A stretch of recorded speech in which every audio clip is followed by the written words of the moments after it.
This is your girl, Yannick Taylor, aka Priestess, hostess of Conversations with the Priestess. Here's a preview of what you may hear on Conversations with the Priestess. We weren't meant for monogamy, let's be honest. Like, we have needs, let's be real. And communicating that, what you want, what you don't want, what sets up. Now, this drink is brown because I learned something. Since I'm older, I can't do brown liquor anymore. Also, I noticed since I started on hormone replacement therapy, HRT, in 2015, me and certain liquors don't match well. I don't know whether... And I recognize that a lot of men love to be dominated by women. And that's because men are seen as these leaders, as this big alpha male dominant being. And because they're put on this pedestal of being leaders, sometimes they want to be submissive. Back when I cosplayed a Butch Queen in South Carolina around 2011, I was on Craigslist. This is when Craigslist was bumping and before they had gotten rid of the personal section. I hope you enjoyed that preview.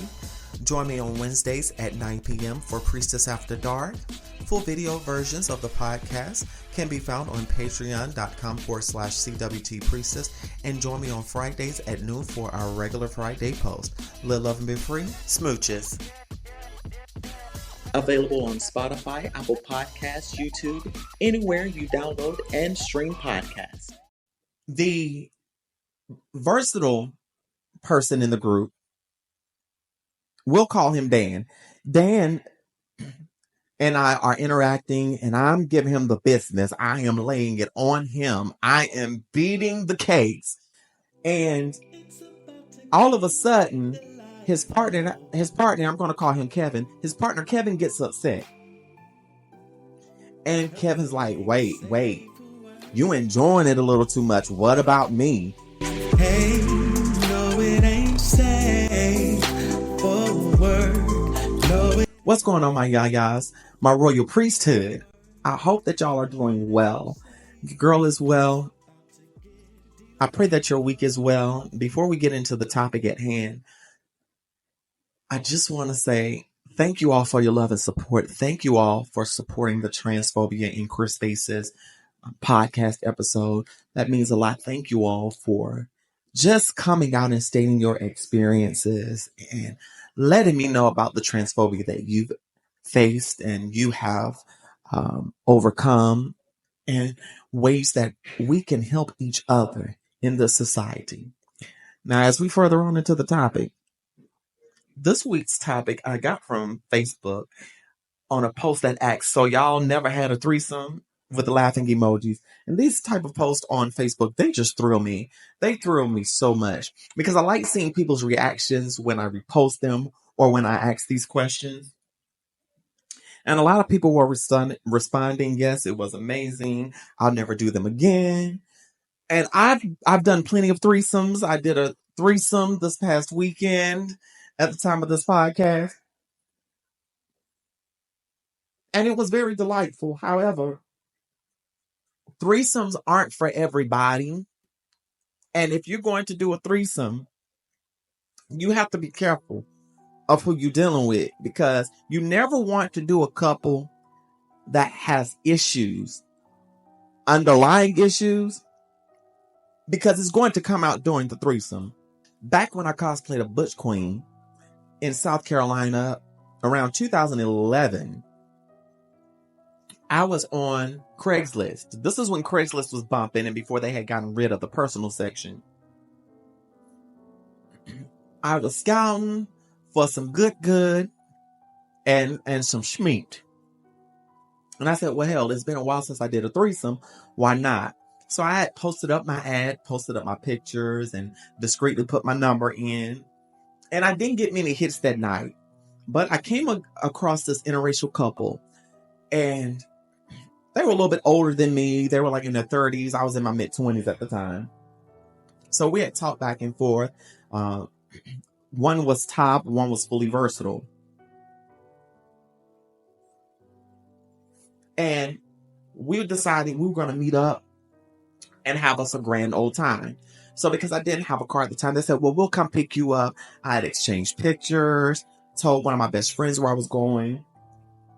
And I let my uncle that I lived with at the time know that I was going out and that I was just going to chill with some friends. And he probably knew I was going to probably go smoke some tree and be a little thot. So they come and pick me up and they take me to the adjacent town in my neighborhood in Lawrence County. And if you know Lawrence, this area of Lawrence County, if you're from South Carolina, it's nothing but woods and trees, especially in South Carolina in the upstate. So it was nothing but trees there. But I knew the area. I knew people nearby in case push came to shove. And I had good old Betsy that could protect me in case push came to shove. So I get to their house. We start drinking a little bit of wine, smoking a J. And the next thing, we start kissing and a lot of foreplay. And we get ready to go down and do the deed. It starts out fine with the foreplay and the oral. All of a sudden, when it comes down to penetration, I served as one of the tops in the threesome. So the versatile person in the group, we'll call him Dan. Dan and I are interacting and I'm giving him the business. I am laying it on him. I am beating the case. And all of a sudden, his partner, I'm going to call him Kevin. His partner, Kevin, gets upset. And Kevin's like, wait, you enjoying it a little too much. What about me? I was like, you can get some too. So I let Kevin go into the dance. So I'm letting Kevin get into the dance, and all of a sudden Dan is upset at this point. Dan and Kevin are starting to argue, and I'm like, yo, if y'all are going to argue, y'all can just go ahead and take me home. Can y'all just go ahead and take me home? I don't want to be a problem. They was like, are you sure? I'm like, yeah, because I'm uncomfortable for now. So Dan ends up taking me home. Dan was the melanated portion of this threesome as well. So Dan ended up taking me home and apologizing profusely. And later on, Kevin texts me and apologizes as well and they both let me know that they've been having some problems and they understood if I didn't want to link up again. And I said, no, I didn't want to link up again. And it was a while before I did a threesome again after that. I didn't do a threesome again after that until probably the next year when I went to a couple of parties. And from then on, I knew that before I did a threesome with anyone, I would have to start chatting with them and getting to know them and interacting with them one-on-one and interacting with their partner before doing a threesome. And granted, what fun I did have, it was good, but no threesome is worth putting yourself in a dangerous situation for. No encounter is worth putting yourself in danger for. And if you're in a situation to where you're uncomfortable doing a threesome, make sure that you are able to safely exit. If you have to call somebody and tell them, yo, hey, I need you to act like it's an emergency or have some kind of code to where your friend can call you to get you out of that situation.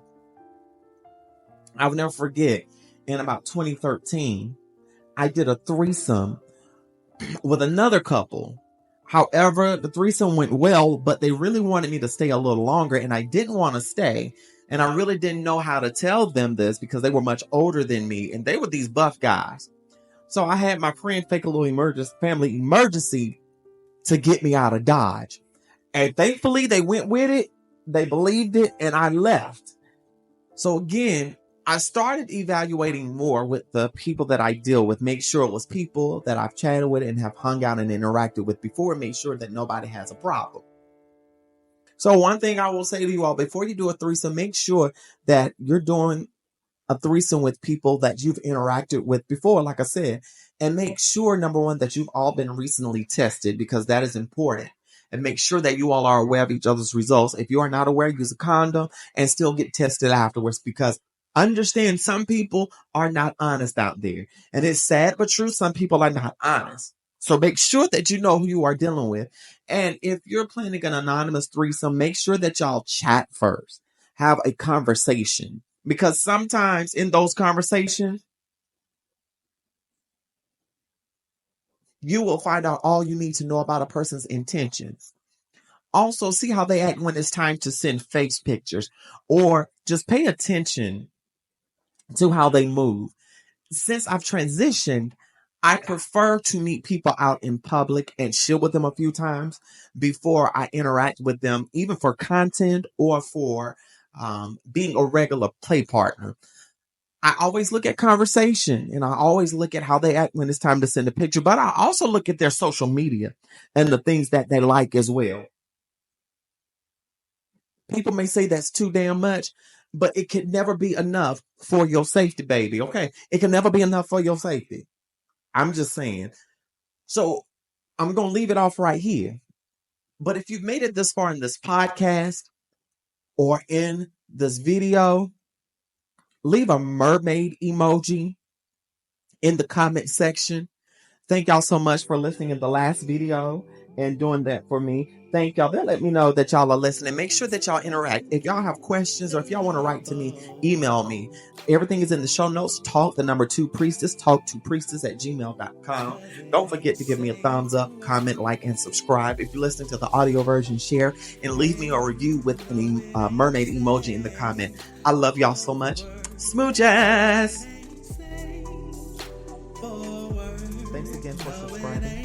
Bonus content on my OF, Yannick Taylor. Live, love, and be free.